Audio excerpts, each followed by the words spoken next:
Hey folks, here Hello, with everyone. my friend Antny, Hello. and we just got done watching Magical Mystery Tour, and the copy is the Blu-ray. I believe it's from a 2012 remastering, and we're going to talk a little bit about this. Now, I wanted to make this video, Antny, if possible, like a month ago, because December 26th, 1967 was when this came out, and it would have been a 50th anniversary, but we couldn't make the video till now, so better late than never. Boxing Day in Canada, right? That's in England. England and Canada, yeah. Canada too? I think so, yeah. What do I know? Well, anyway, we just watched it. Now, I didn't want to ask too many questions about Antony, how many times you've seen it or whatever. Or I've seen this plenty of times. And how about you? I've seen it like twice before. Yeah. Twice before. And recently I actually watched it not too long ago, sometime in the last, I don't know, 3 or 4 months, I think, I watched it. So we watched it again one afternoon here. And, well, let's start by asking you, Antony, what's some thinking that you have about it? Well, it's a mixed collage of a lot of different characters and a lot of different scenes, and everything just being mixed up and jumbled together and not making much sense. You know, that's the way I perceive the movie. But the music is something different. The music is excellent and very good as well. Obviously, you know, the songs and harmonizing, the collaboration and everything. I thought that was good, you know. Yeah, the music is always good. Yeah. That's the whole thing. Now, you know, when this was first shown in England when it premiered, it was in black and white they showed it. Yeah, well, you're not gonna really get it out of color. You know, it's a very colorful movie. Yeah, especially the way you got to get everything out of black and white. You know, remember that it wasn't. You know, picture watching this on TV, little TV screens. You know, now we're watching. I have a 55-inch screen here, and it's many years later, and it's restored, and it's in vibrant color. Yeah, Try to imagine it. You know, yeah. What is it like? I mean, on television in black and white, and it loses something, I'm sure. Well, this is pretty much kept in, well, put back in the can, so to say, for many years because I guess either the BBC or McCartney or the Beatles themselves didn't think it was really good to be rebroadcast again. Is that correct? I'm not too sure about that. I think in the U.S. It never was shown here. It took a while in the U.S., but it's considered the Beatles' first and only flop, which it was. But these days, I've always been of the opinion that it holds up better. And you watch it, you know, in 21st century or whatever, because to me it's like a time capsule. It's like you're looking at something that's like of a certain period. You know, it's the summer, if you will, of love, or December, whatever. But it's from that era of the psychedelia. So it's an interesting time capsule. Yeah. Now, don't they use this in they consider it an avant-garde film now? I would say it falls along those kind of things. Yeah. And I also look at it these days as like a video LP. I mean, you know, they started making video albums. I remember Blondie did one with Eat to the Beat, and there were some other ones too, where it's like you used to buy VHS tapes that were like a video of the album with all the songs on it, or in this case, the EP, the extended play record, because there was no real album on at first when they released this. It was just the EP. Well, I remember in the 80s, MTV broke down this movie and started showing, like, Your Mother Should Know and I Am the Walrus, and, you know, showing them as videos. You know? Yeah. So that's it, I think, as a montage Fool on the Hill. of videos. I think they're pretty good. I mean, the songs, the highlights to me in the movie, well, as far as the music goes, I Am the Walrus. Yeah. I love the Fool on the Hill segment. Yes. And I love Your Mother Should Know. Absolutely. I think those three are really good. The Blue Jay Way, for me personally, well, time for a little quick snooze. It's just a boring segment to me. I think it slows it down. But overall, you know, those are the moments worth waiting for. And in between there, I got some moments of the film that I enjoy. My favorite bits are things like, especially Ringo arguing with his aunt. Yeah. I can't stand it. I can't stand it anymore.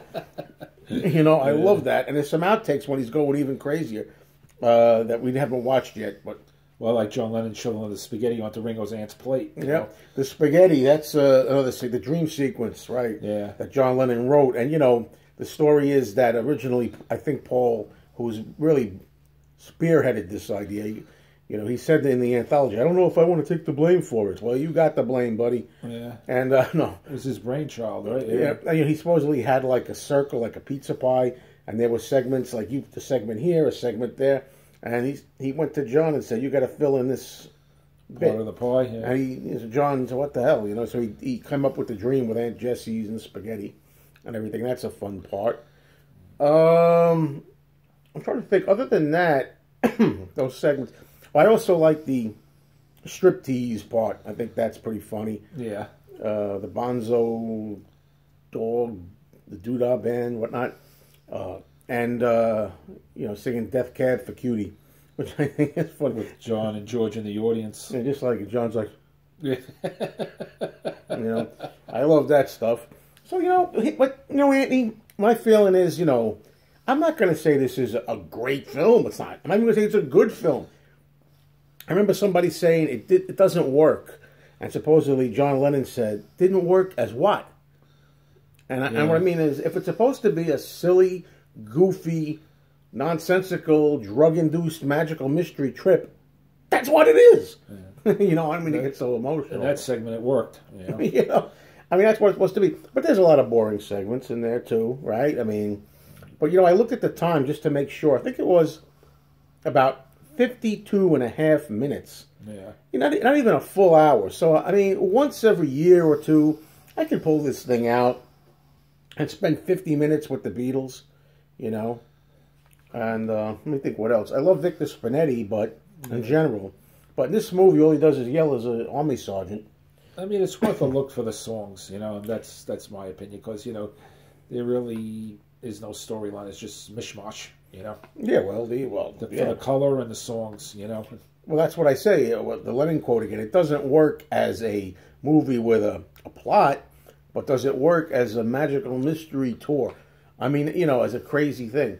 I mean, that's what I mean. I'm trying to, believe me, I'm the last person, folks, who will defend something or not criticize it just because it's the Beatles. As a matter of fact, I got into a fight with a guy. I don't think you know who he was. This guy used to know.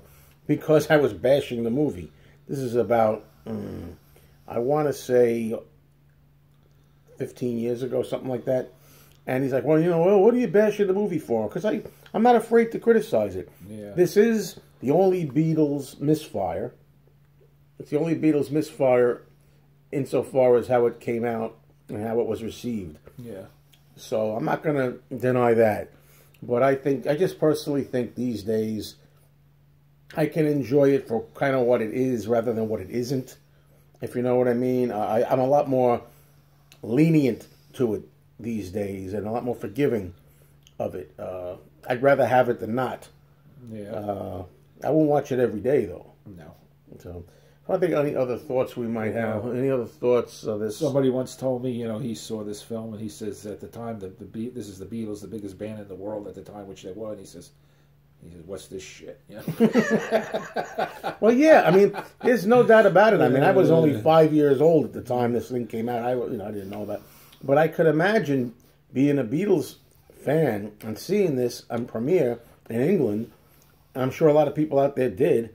And say, what the hell? And like I say, especially on a little box TV set in black and white. And I'm looking for nuances and things. I'm seeing all little kinds of silly nuances and even jokes and the color. The whole sequence with the instrumental flying. That's in like a lot of different colors. Yeah. And it's beautiful, really. But imagine seeing that. Wise, yeah. You wouldn't have that. Not on black and white TV, no. There would be no changes in colors as you get to different landscapes and things. So, I mean, I don't know. So, I don't know. We didn't do our star ratings here, Andy. We have a 4-star. We'll do it now. On a scale of 1 to 4 stars. And for me, 1 is poor. 2 is fair or average. 3 is good. And 4 is excellent. What would you give it on a 1 to 4? I'll give it 2. Anthony would give it a 2. I might surprise you, but I'll give it a 3, or maybe even a 2.5. It's hard to say. Stop. 2.5. I'll go 2.5, which is like, fair plus almost good. Yeah. And the reason I do that is because of the songs, the music. I think it's 3 is too much. Scratch that. I'll give it a 2.5. Which is above average, but not good. How does that sound? And we have some extra features we got to watch now. So that's pretty much it for me. What do you folks think down there? Well, let us know your opinion. And hopefully we'll be able to do Let It Be one of these days when it comes out on a fresh new release, which would be nice. You never know. Stay tuned. Thanks, everybody, for watching. Bye-bye. Bye.